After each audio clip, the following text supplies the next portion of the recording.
ఓం నమః శివాయ.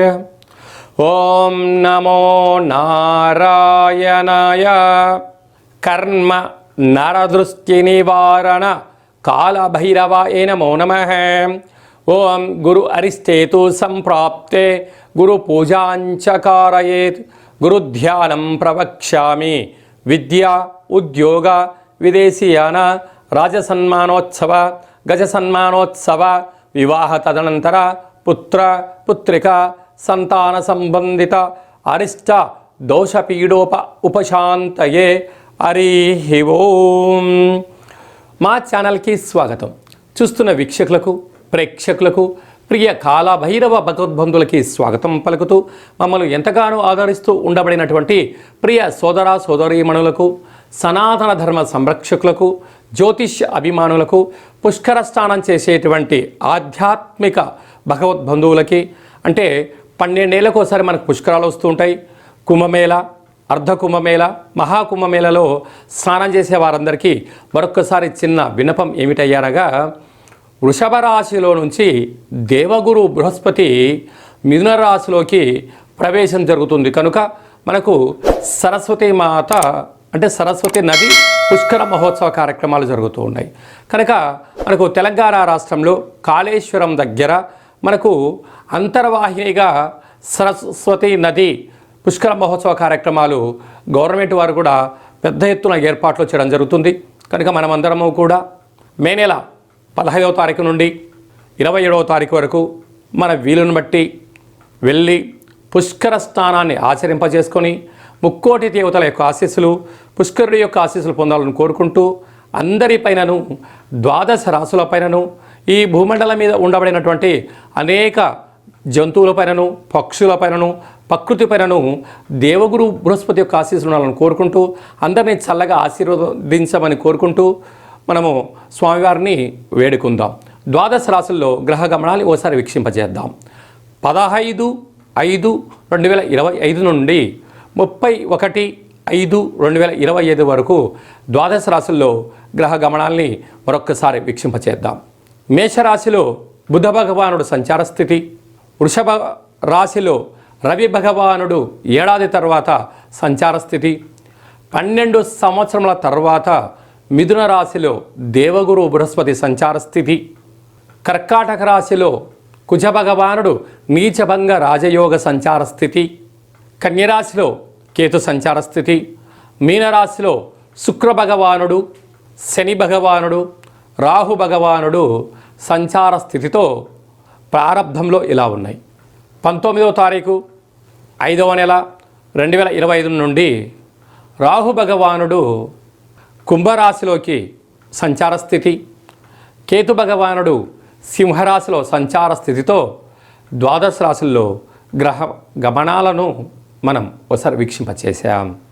తులారాశి వారికి దేవగురు బృహస్పతి యొక్క సంచార స్థితితో ఎలాంటి యోగం కలగబోతుందో ఈ వీడియోలో సవివరంగా సంపూర్ణంగా తెలుసుకుందాం. తులారాశిలో ఏ నక్షత్రాలు వస్తాయనగా, చిత్తా నక్షత్రంలోని 3వ పాదం, 4వ పాదం, స్వాతి నక్షత్రంలోని 4 పాదాలు, విశాఖ నక్షత్రంలోని 1, 2, 3 పాదములు కలిపితే తులారాశి. రాశాధిపతి శుక్ర భగవానుడు.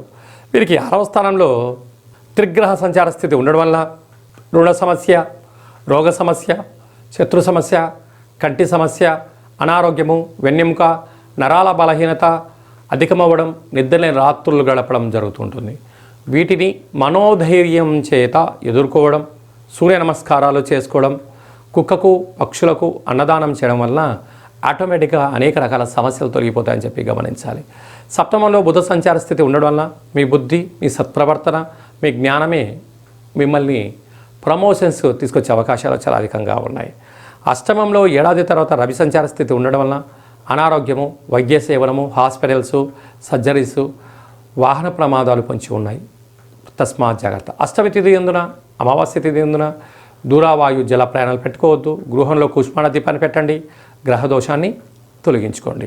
అలాగనే విశేషంగా భాగ్యస్థానంలో 12 సంవత్సరాల తర్వాత దేవగురు బృహస్పతి సంచారం చేయడం వల్ల ప్రేమికులకు మంచి కాలం, వివాహం కావాలనుకున్న వారికి యోగదాయకం, వివాహమైన దంపతులు ఆధ్యాత్మిక ప్రయాణాలు, తీర్థయాత్రలు, ద్వాదశ జ్యోతిర్లింగేశ్వర దర్శనాలు కలిగించే పరిస్థితి ఉంటుంది. ఇలాంటి కాల సమయంలో స్వామివారికి అంటే పుష్కర స్నానం చేయడం, పసుపును నీటిలో వదిలిపెట్టడం, పసుపు రంగు వస్త్రాలను దానం చేయడం, పెసరపప్పుతో కూడుకున్నటువంటి ఆహారంతో అలాగే శనగపప్పుతో కూడుకున్న ఆహారాన్ని దానం చేయడం వలన పుత్రిక, సంతాన యోగము, విద్య, ఉద్యోగ, విదేశీయాన, రాజయోగ, గజసన్మాన, రాజసన్మానోత్సవాలన్నీను కూడా తులారాశి వారి సొంతం కాబోతున్నాయి. అలాగనే రాజ్యస్థానంలో కుజభగవానుడు ఉండడం వలన స్థిరాస్తులు, చరాస్తులు, వాహనాలు, బంగారు ఆభరణాలు, షేర్లు, క్రయ విక్రయ కార్యక్రమాలలో తొందరపాటు నిర్ణయానికి ఇది సరైన సమయం కాదు. వ్యయంలో కేతు సంచార స్థితి ఉండడం వలన చిన్న విషయాలకు ఆందోళన చెందవద్దు. అనారోగ్య సమస్యలు వచ్చినా తట్టుకుంటూ మనోధైర్యంతో సలహాలు సూచనలతో మీరు సొంత వైద్యాలు చేసుకోకుండా మనము నిపుణుల యొక్క సలహాలు తీసుకొని వైద్య సేవనం చేసినట్లయితే త్వరితగతిన మీరు బయటపడి ఆరోగ్యాల చేత ఆధ్యాత్మిక చింతన చేత చాలా బాగుంటుంది. అలాగనే సాఫ్ట్వేర్ ఉద్యోగస్తులు, హార్డ్వేర్ ఉద్యోగస్తులు, వ్యవసాయ సోదరీమణులు, గృహ భవన నిర్మాణ కార్యక్రమం చేసేవారు, మార్కెటింగ్ రంగంలో ఉండబడిన వారు, సినిమా రంగాల్లో ఉండబడిన వారందరికీ గురు యోగ్యత స్నానము, పుష్కర స్నానం అవసరం అని చెప్పి కూడా గుర్తుపెట్టుకోగలగాలి.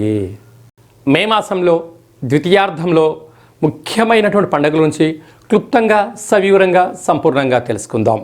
మనకు విశేషంగా 20వ తారీఖున వైశాఖ మాస బహుళ అష్టమి, అలాగనే 27వ తారీఖున వైశాఖ మాస కృష్ణపక్ష అమావాస్య సందర్భంగా మనమందరము కూడా గృహాన్ని శుద్ధిగా పెట్టుకొని కాళభైరవ స్వామి స్మరణ, ధ్యానము, కాళభైరవ స్వామి అష్టకాన్ని వినడం, సునకపు మహారాజు గారికి ఆహారాన్ని ఏర్పాటు చేయడం, అలాగనే కాకి వాహన దేవతకు ఆహారాన్ని ఏర్పాటు చేయడం వలన సంచిత కర్మ, ప్రారబ్ధ కర్మ, ఆగమిక కర్మలు తొలగిపోతాయని చెప్పి గమనించాలి. అలా కుదరలేదు అనుకుంటున్న వారందరూ కూడా మన యొక్క దేవాలయంలో నిత్యము కాళభైరవ హోమ కార్యక్రమాలు జరుగుతూ ఉంటాయి. ఈ కింది నెంబర్ను సంప్రదించినట్లయితే మీకు వీడియో కాల్ చేసి స్వామివారి యొక్క దర్శనం చేయించి మీరు అనుకున్న అన్ని పనులను విజయం సాధించేటువంటి కాళభైరవ హోమ కార్యక్రమాన్ని చేయించడం జరుగుతుందని చెప్పి కూడా గమనించాలి. అదే కాకుండా మనకు 15వ తారీఖు నుంచి 27వ తారీఖు వరకు మనకు సరస్వతి నది పుష్కరాల సందర్భంగా వీలైనంత వరకు వెళ్దాం, స్నానం చేద్దాం. గతించినటువంటి పెద్దవారికి అక్కడ హిరణ్య శ్రాద్ధము, సువర్ణ శ్రాద్ధము, అలాగా అనేక కార్యక్రమాలు, దశదానాలు చేయడం వలన వారి యొక్క ఆశీస్సులు మన కుటుంబాలకు శ్రీరామ రక్ష అని చెప్పి గమనించగలగాలి. అలా వెళ్ళలేనటువంటి వారందరికీ కూడా మనము ఆదివారము, మాస శివరాత్రి ఆదివారం సందర్భంగా అక్కడ కాళేశ్వరం దగ్గర ఇలాంటి కార్యక్రమాలు ఏర్పాటు చేయడం జరిగింది. వెళ్ళలేనటువంటి వారందరూ కూడా మీ పేర్లు, గోత్రనామములు, గతించిన వారి పేర్లను వాట్సాప్లో మీరు పంపించగలిగినట్లయితే మీకు వీడియో కాల్ చేయించి చూపించి దండం పెట్టించి మీకు ఆ పుష్కర జలాన్ని ప్రసాదంగా అందజేయడం జరుగుతుంది. అలాగా పుష్కర స్నానం చేయడం వలన దేవతల యొక్క ఆశీస్సులు, గతించిన వారికి ఆ శ్రాద్ధకర్మలు అంటే పిండ ప్రధాన కార్యక్రమాలు చేయించడం వలన వంశాభివృద్ధి కలుగుతుంది. అలాగనే స్మరణ, ధ్యానము, స్నానము వలన మనస్సు ప్రశాంతత కలిగి దేవగురు యొక్క ఆశీస్సుల వలన అఖండమైన విద్య, ఉద్యోగ, విదేశీయాన, రాజసన్మాన, రాజకీయ, పుత్రిక సంతాన దోషాలు, పిల్లల యొక్క చదువులు, పిల్లల యొక్క అభివృద్ధి, తల్లిదండ్రుల నుంచి మనకు వచ్చేటువంటి స్థిర చరాస్తులలో ఉండబడిన ఆటంకాలను కూడా తొలగిపోతాయని చెప్పి గమనించాలి. కనుక మనం అందరము కూడా పుష్కర స్నానాన్ని చేద్దాం, ఆచరిద్దాం. సనాతన ధర్మంలో ఉండబడినటువంటి ఆధ్యాత్మిక శక్తిని సంపాదిద్దాం, అఖండ ఆయురారోగ్య శక్తిని పొందాలని కోరుకుందాం. అలాగనే ఇంకనూ మనం విజయం సాధించగలగాలి అన్నట్లయితే యొక్క పాత్ర కంచు పాత్ర అంటారు. అందుకే కంచు మోగినట్టు కనకంబు మోగదు గదరా సుమతి అని చెప్తారు.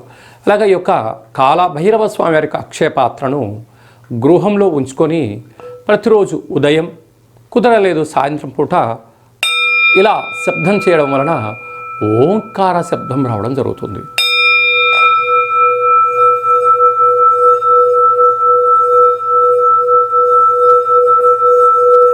ఈ ఓంకార శబ్దాన్ని సృష్టించడం వలన, వినడం వలన మన మనస్సు ప్రశాంతత ఉండడం, గృహంలో ఉండబడినటువంటి జ్యేష్ఠాదేవి బయటికి వెళ్ళిపోవడం, ఇంట్లో వాస్తు దోషం తొలగిపోవడం, మానవుని శరీరంలో చక్రాలు వికసింపచేయడం, మనం ఏదైతే అనుకుంటున్నామో ఆ పనులు అన్నింటినీ కూడా కాళభైరవ స్వామి ముందుండి నెరవేర్చడం జరుగుతుంది. అలాగా కాళభైరవ స్వామి యొక్క పూజ 20 రకాల వస్తువులతో దిష్టి దించి ఈ అక్షయ పాత్రను అందజేయడం జరుగుతుంది. కనుక మనం అందరము కూడా అక్షయ పాత్రను ఇంట్లో ఉంచుకుందాం, అష్ట కష్టాలకు స్వస్తి పలుకుదాం, అష్టైశ్వర్యాలకు స్వాగతం పలుకుదాం. అలాగే మీ వ్యక్తిగత జాతకం తెలుసుకోవాలనుకుంటున్నారా? మీరు పుట్టినటువంటి తేదీ, నెల, సంవత్సరం, సమయం, మీ పేరు రాసి ఆన్లైన్ ద్వారా కానీ ఆఫ్లైన్ ద్వారా కానీ మీరు పంపించగలిగినట్లయితే 100 సంవత్సరాల జాతకాన్ని రాసి పంపించి మీరు పుట్టినప్పుడు గ్రహ గమనాలు ఎలా ఉన్నాయి, ప్రస్తుతం ఎలా ఉంటున్నాయి, రాబోయే కాలంలో ఎలా ఉండబోతున్నాయో సవివరంగా సంపూర్ణంగా తెలియజేయడం కూడా జరుగుతుంది. చాలామందికి డేటా ఆఫ్ బర్త్లో లేనటువంటి వారికి మీ పేరు యొక్క మొదటి అక్షరాన్ని అనుసరిస్తూ, రాశిని తెలియచేస్తూ, స్థితిగతులను తెలియచేస్తూ, రమణ శాస్త్రం ద్వారా అనగా గవ్వళ ద్వారా కాళభైరవ ఉపాసన చేత భూత, భవిష్యత్, వర్తమానాన్ని తెలియజేయడం జరుగుతుంది. కనుక జాతకాన్ని తెలుసుకుందాం, జీవితంలో రాబోయేటువంటి అడ్డంకులను తొలగించుకుందాం, ఐశ్వర్యాన్ని, ఆనందాన్ని పొందుదాం, అద్భుతమైన యోగాలను మనం సొంతం చేసుకుందాం, మన గ్రామ, రాష్ట్ర, దేశ, ప్రపంచ స్థాయి వరకు అందరం ఎదగాలని కోరుకుందాం. కనుక జాతకం తెలుసుకోవాలనుకుంటున్న వారందరూ కూడా అపాయింట్మెంట్ తీసుకొని సంప్రదించగలరు.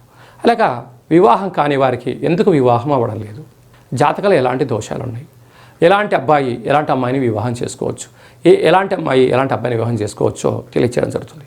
వివాహం అయినటువంటి దంపతులు తరచుగా చిన్న చిన్న విషయాలకు గొడవపడడం, విడిపోయేంత వరకు తీసుకొస్తూ ఉంటారు.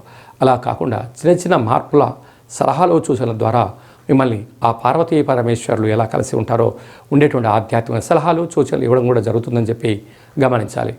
అందరికీ వైశాఖ మాసంలో ఉండబడినటువంటి బహుళాష్టమి, అమావాస్య, సరస్వతి నది పుష్కర భగవంతుడి యొక్క ఆశీర్వాదం కోరుకుంటూ ఆశీర్వచనం. ఓం శతమానం భవతి శతాయు పురుష సతేంద్రియ ఆయుష్యేవేంద్రియే ప్రతిష్టతి ధనం ధాన్యం బహుపుత్రలాభం శత సంవత్సరం దీర్ఘమాయు సర్వే జనా సుఖినో భవంతు లోకా సమస్త సుఖినో భవంతు. సర్వం సంపూర్ణ కాళభైరవ దేవత, రుద్రదేవత, బృహస్పతి దేవత అనుగ్రహ ప్రసాద సిద్ధిరస్తు తదాస్తు. ఈ వీడియో మీకు నచ్చినట్టయితే లైక్ చేయండి, షేర్ చేయండి, మా ఛానల్ని సబ్స్క్రైబ్ చేసుకోండి. మేము చేస్తున్న ఆధ్యాత్మికమైన వీడియోలు అందరికన్నా ముందుగా మీరు చూడాలి అనుకుంటున్న వారందరికీ కూడా చూసి ఈ యొక్క ఆధ్యాత్మిక భక్తి సమాచారాన్ని భగవద్బంధులకు, మిత్రులకు చేరవేయండి. హిందూ ధర్మాన్ని కాపాడండి.